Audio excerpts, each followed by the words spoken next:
ATM versus Elche, 6:30 Nigerian time tomorrow. Levante versus Barcelona, 8:30 Nigerian time tomorrow. And for ATM versus Elche, I'm not expecting ATM to fumble against Elche. For me, it should be an easy win, for ATM against Elche. They are playing at home, so that should be a walkover match for ATM.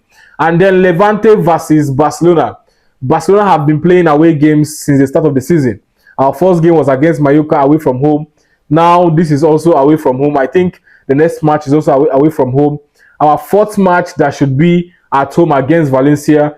Barcelona are also proposing that La Liga should, grant their request to play that match as an away game, so that the next match will now be, in our home stadium. We are just trying to buy time to see if we can play, our first home match at the Spotify Camp Nou, of which I don't see, how possible that will be this season. But let's see, how it turns out at the end of the day. Probably Laporta's optimism might pay off, but for now, I don't see the possibility.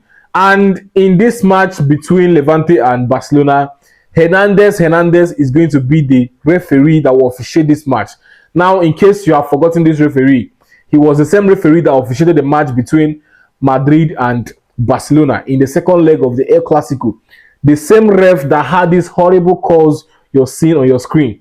The match on Rafinha, the handball by Tchouaméni, the ball that came off the feet of Femi Lopez before it hit his hand. In that same match, we were supposed to win that match. I think five goals to 2 or thereabouts. I've forgotten the scoreline, but this goal by Femi Lopez was ruled out because of the handball, a ball that came off his leg first.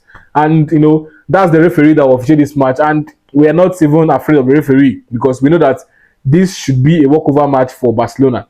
This is Levante, a newly promoted side, and it's never in doubt if we can be able to grab a win against this side. But we should be wary of these smaller teams that know how to form low blocks. But I trust my team. We have all it takes to break any defensive line and score goals. I'm expecting at least 3 goals in this match, at least, for the fact that we are playing away from home. So let's see how it pans out tomorrow. Victory to Barcelona. Thank you.